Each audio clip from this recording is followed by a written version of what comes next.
सबसे पहले मैं तमामी जिम्मेदारान को और वर्करों को एक अपील करना चाहता हूं कि सबसे पहले जो आपके पास यादी स्लिप आई है वो अपने अपने इलाकों के अंदर यादी और स्लिप तकसीम करें, पॉम्पलेट तकसीम करें और आखिरी के 2 दिन अपने अपने वार्ड में स्टॉल लगाकर आवाम को यादी देने की कोशिश करें।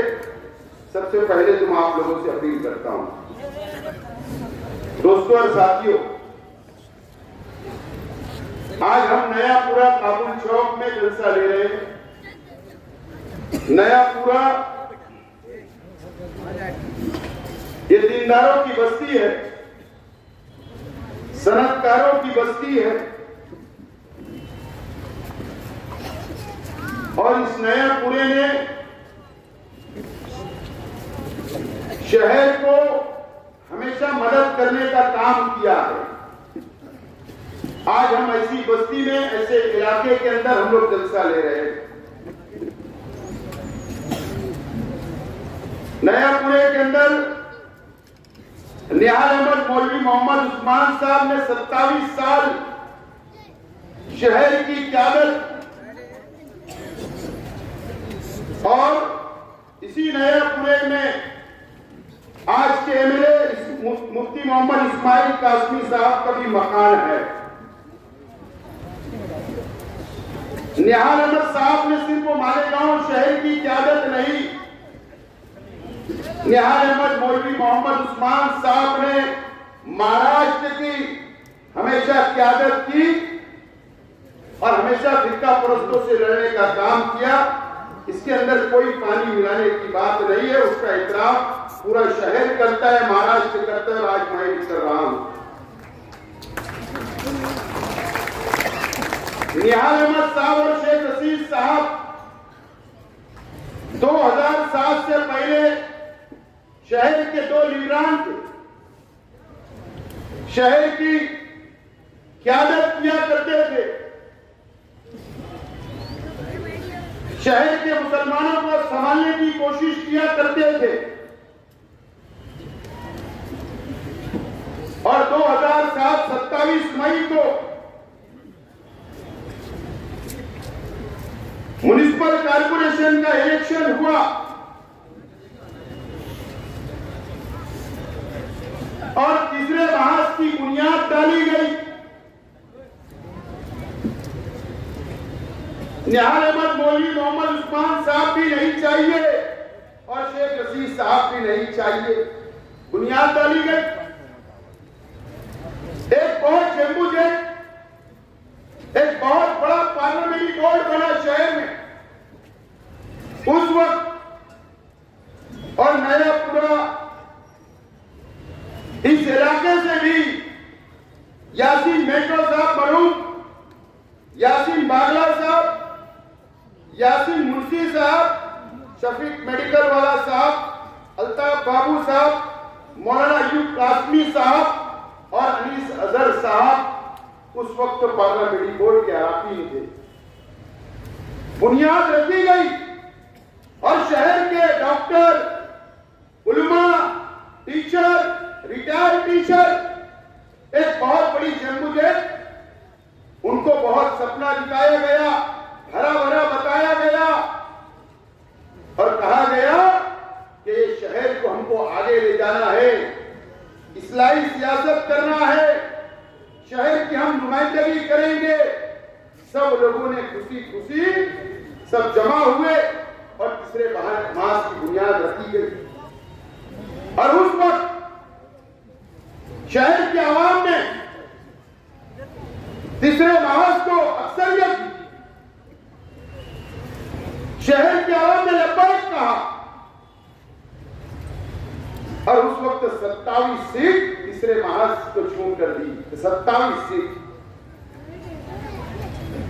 आज मुझे बताइए, नयापुरे की आवाम, शहर की आवाम, शहर के मेरे बुनकर बाहरी या दीनी तंजीम के जिम्मेदारान या शहर के बादशाह लोग मुझको बताइए कि जितना नाम मैंने नयापुरा का पढ़ा हूं, मक्की सेठ को छोड़कर एक शख्स को बता दो कि आज के एमएलए के साथ है क्या।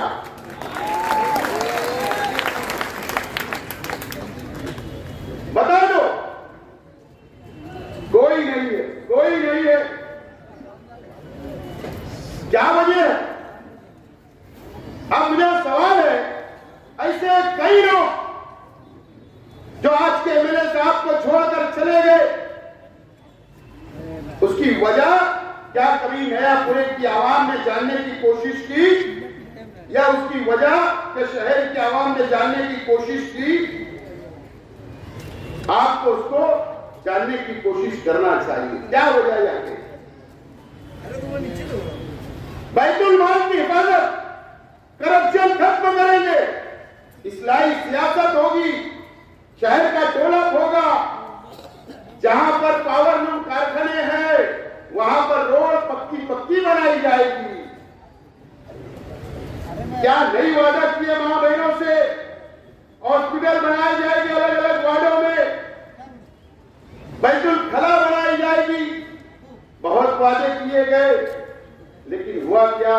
17 साल गुजर गए। 17 साल गुजर गए। 3 मेयर हुए। यासीन मेट्रो साहब को अल्लाह ताला जन्नत नसीब करे। उनकी सिर्फ एक छोटी सी ख्वाहिश थी कि मैं स्टैंडिंग कमेटी का चेयरमैन बन जाऊंगा।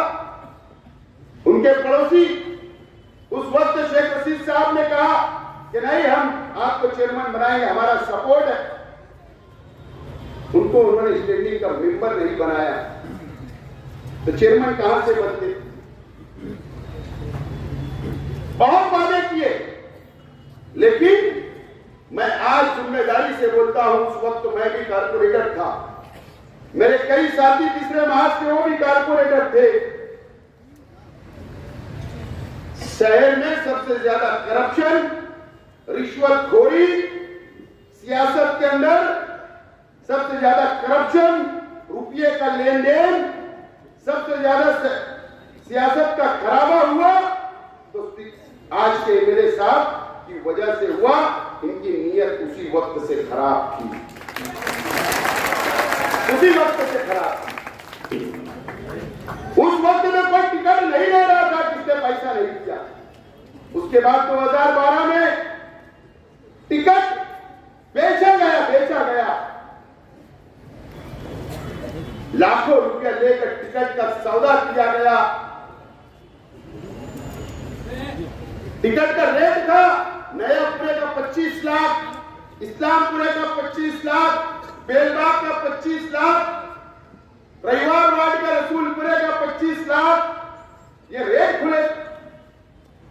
नया इस्लामपुरे का 15 लाख, आजाद नगर का 10 लाख, इस तरीके का रेट खुला और टिकट बेचा गया और करोड़ों रुपए की रिश्वत ली गई।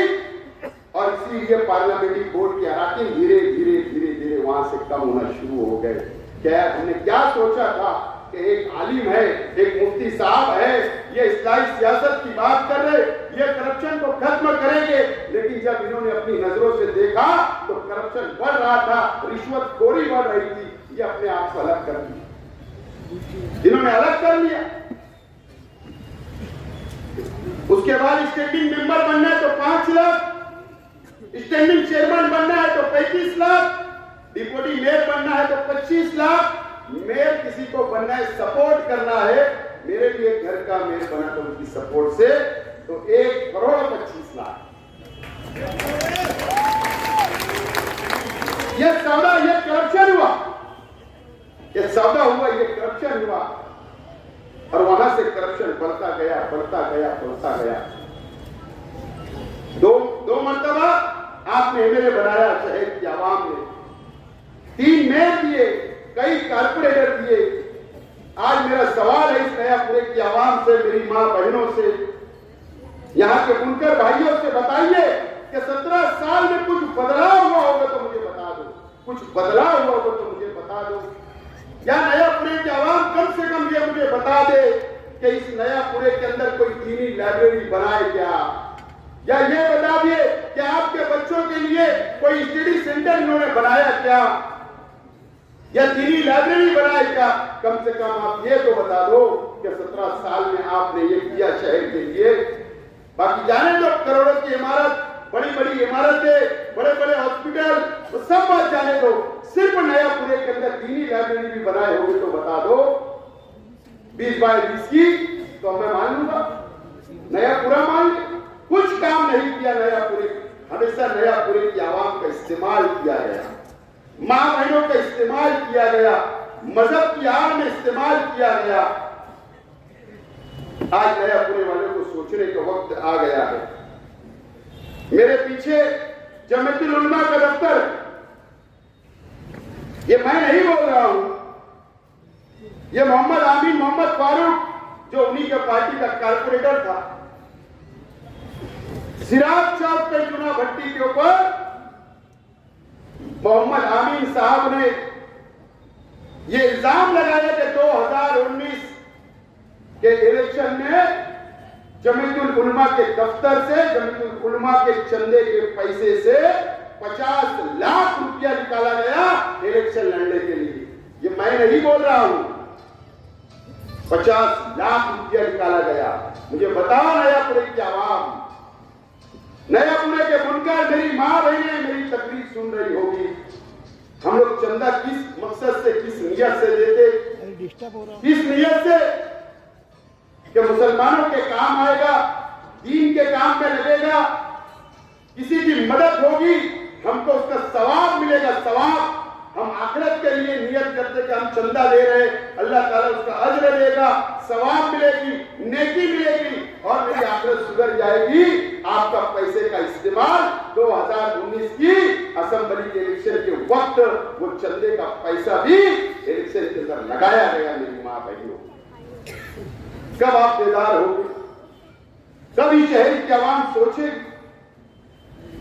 जमीयतुल उलमा मेरे लिए बहुत मोहतरम तंजीम है, उसके अंदर कोई दो राय नहीं। जिस वक्त जमीयतुल उलमा के ऊपर पाबंदी की बात आई 2014 में, उस वक्त तो मैं एमएलए था और मेरा असेंबली हाउस पहला था और उस वक्त तो बीजेपी के लोगों ने जमीयत पे पाबंदी की बात की। तो उस वक्त अल्लाह का करम है कि मई शेख आसिफ था, असेंबली के अंदर खड़ा रहकर, असेंबली के अंदर खड़ा रहकर उनका प्रश्न को जवाब दिया और मैंने मुकाबला किया और तंजीम की तारीख मैंने वहां पर रखी कि यह आजादी, मुल्क की आजादी के अंदर कुर्बानी देने वाली तंजीम ये जमीयतुल उलमा है। मैं उसके अंदर बुराई नहीं करूंगा, नहीं, बात सवाल वो नहीं है, मैं बुराई नहीं करूंगा। लेकिन क्या जमीयतुल उलमा आपको आपके मोहल्ले के अंदर है? मुझे बताइए ईमानदारी से, मैं कोई तनकीद नहीं कर रहा हूं। देखो यार, बिल्ला लगाकर वहां से काम होता कि नहीं? बिल्ला लगाकर पार्टी का प्रचार किया जाता। मुफ्ती इस्माइल साहब जब 19 में चुन कर आए तो जमीयतुल उलमा को सजाया गया, हरी लाइटिंग लगाई गई। मुझे बताओ, चंदा तो मेरे भी मानने वाले देते हैं ना, समाजवादी के भी मानने वाले देते हैं ना, निहार अहमद साहब को भी मानने वाले देते हैं ना। तो फिर क्या वजह तुम एक पार्टी की बात करते हो और एक पार्टी का झंडा उठाते हो? तुमको गैर जानिबदार रहना है, मेरा ऐसा मशवरा है। तंजीम को बचाओ, तंजीम को बचा लो। आज मुझे यहाँ पे मालूम हुआ कि सबसे बड़ा सेठ कौन है, अल्लाह ने किसको नवाजा, हलाल कमाई कौन करता है, सबसे बड़ा कौन सेठ है? तो मेरे सामने 2-3 नाम आए। एक नाम ब्लू बर्ड वाले आए, दूसरा नाम 62 नंबर फैमिली का आया, तीसरा नाम हमारे इसाक स्टेट का है। इस इलाके के अंदर 3 और नादिर से 4-5 फैमिली है जो करोड़ रुपया, लेकिन क्या पहले उनका एक कारखाना होगा, 2 होगा, 3 होगा, 4 होगा। उनके बुजुर्गों ने जिंदगी डाल दी, बुजुर्गों ने जिंदगी डाल दी, कई पीढ़ियां चली गई। उसके बाद उन्होंने रुपया जमा करा हलाल कमाई का और करोड़पति बने। अल्लाह उनको और नवाजे, अल्लाह उनको और नवाजे। मेरा सवाल है या इस नयापुरे की आवाम से, मेरी मां बहनों से, यहाँ के बुनकर भाइयों से मेरा सवाल है कि 2007 से पहले हजरत के पास क्या था, आप मुझसे ज्यादा जानते हैं। लेकिन आप तो जानते 2007 से पहले क्या था, जानते हो ना। मेरी मां बहनों को शायद पता नहीं है, उनको इस्तीफा के नाम पर सिर्फ जमा किया जाता, लेकिन मेरी मां बहनें भी मालूमात थे अपने घर वालों से कि 2007 से पहले क्या था। अगर मैंने 179 करोड़ रुपए का मैंने कहा कि आज के एमएलए साहब ने मुंबई में एक जमीन खरीदी है 179 करोड़ की, 179 करोड़, 179 करोड़ की। बताइए मुझे, आप इसाक सेठ को पीछे छोड़ेंगे नहीं? बुलू बर्ड वालों को पीछे छोड़ेगी नहीं? मुझे तो मालूम ही है कि मुफ्ती इस्माइल साहब का कारखाना का या साइजिंग का क्या कौन सा धंधा व्यापार है, आप जानिए। 179 करोड़ रुपया का एवार हुआ है। ये पैसा कहां से आया? नयापुरे की आवाम, यहाँ के बुनकर भाई, जरा उनसे सवाल तो करे। अगर वो छुटला देंगे तो इंशाअल्लाह इलेक्शन के बाद इंशाअल्लाह मैं आपको प्रूफ दूंगा।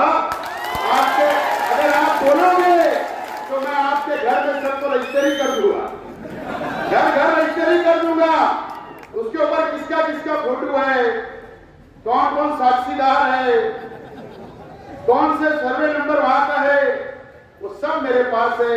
कौन सा बॉन्ड है, कौन सी ऑफिस में टैग किया गया है, कौन नोटरी है, नोटरी किसकी है वो भी बता सकता हूं। तो ये पैसा कहां से आया मुझे बताइए। नयापुरे की आवाम मुझसे पूछिए तो सही, ये पैसा आया कहां से? इतना करोड़ रुपया।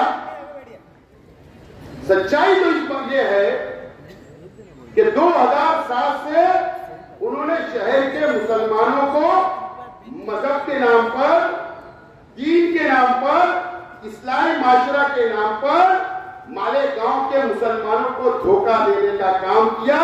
और आपके आड़ में आपकी वोट लेकर करोड़ों रुपया अपना घर भरने का, प्रॉपर्टी बनाने का सिर्फ काम किया गया है। नयापुर की आवाम को कुछ नहीं मिला और ना शहर की आवाम को कुछ मिला। यही सच्चाई है, यही सच्चाई है। कैसा सवाल क्यों नहीं किया जाता? अरे शरीयत के अंदर हमको सिखाया गया है, जब किसी बुराई को देखो, जब किसी बुराई को देखो तो अपने हाथ से रोको। हदीस है, जब कोई बुराई को देखो तो अपने हाथों से रोको, और अगर नहीं रोक सकते, हाथ से नहीं रोक सकते, तो जबान से रोको, जबान से रोको। और जबान से नहीं रोक सकते तो दिल में कम से कम बुरा सोच लो। ये हदीस है ना। अगर आप देख रहे हैं नयापुरे की आवाम जिंदार है, ये मस्जिद और मीनारों का शहर है हमारा, हम मुसलमान हैं, ईमान वाले हैं, हम इस्लाम को मानने वाले हैं। अगर आप देख रहे हैं तो आप हाथ से नहीं रोक सकते, आप जबान से नहीं रोक सकते, कम से कम दिल के अंदर बुरा सोच लीजिए। इतना तो कर सकते हो, एक हदीस पे अमल तो करो।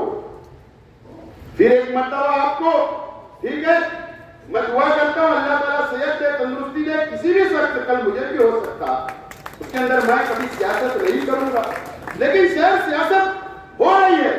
मां बहनों को जमा किया जा रहा है, मां बहनों को दुआएं करवाई जा रही है, अच्छी बात है, करना चाहिए, कोई बुराई नहीं, मैं साथ हूं। लेकिन आखिरी के 5 मिनट में जो वोट मांगी जा रही है, मुझे बताइए कि सियासत अलग, मजहब अलग और बीमारी अलग, ये होना चाहिए कि नहीं? लेकिन ये शहर को फिर मर्तबा धोखा देने की कोशिश की जा रही है। मैं नयापुरे की आवाम से आज बहुत अपील करने के लिए आया हूं, और खासतौर से बुनकर भाइयों को, कि आप मुझको वोट दे, मुझे कामयाब करें। मैं आपसे अपील करता हूं मेरी मां बहनों से अपील करता हूं, देखो मेरी सोच अलग है। देखो मैं आपके बच्चों को तलबो तादाद को मैंने किताबें दी थी, मैंने कंप्यूटर दिया था, मैंने नीट सेंटर के संग बुनियाद रखा, मैंने फलाई उम्मत दिया, मैंने उर्दू घर दिया, मैंने किताबें दी, ये सब किसने दिया? मैं आपके बच्चों के बारे में सोचता। मैंने मैनिफेस्टो में वादा किया कि मैं सोलार 24 रूम के कारखाने पे लगाऊंगा। उस ताल्लुक से मैं डिटेल जो है पीर के दिन मैं 2 बजे प्रेस कॉन्फ्रेंस लेके उसकी डिटेल में बताने वाला हूं। मैंने मस्जिदों में सोलार लगाया, आपको सबको पता है। मैं काम करने वाला हूं और मैं आपसे अपील करता हूं, बैठिए अभी 5 मिनट मुझ पर इल्जाम लगाए। क्या इल्जाम लगाए? मैं बीजेपी में जाऊंगा। इतना बेवकूफी वाली बात करते हो, मेरा मुस्तकबिल खराब करूंगा। अरे ये जो पार्टी है ना, इस्लाम चौड़ में मना किया गया, नहीं बोलता, लेकिन ये जो पार्टी है, ये party all India election commissioner से रजिस्टर्ड है। मैं उस पार्टी का उम्मीदवार हूं।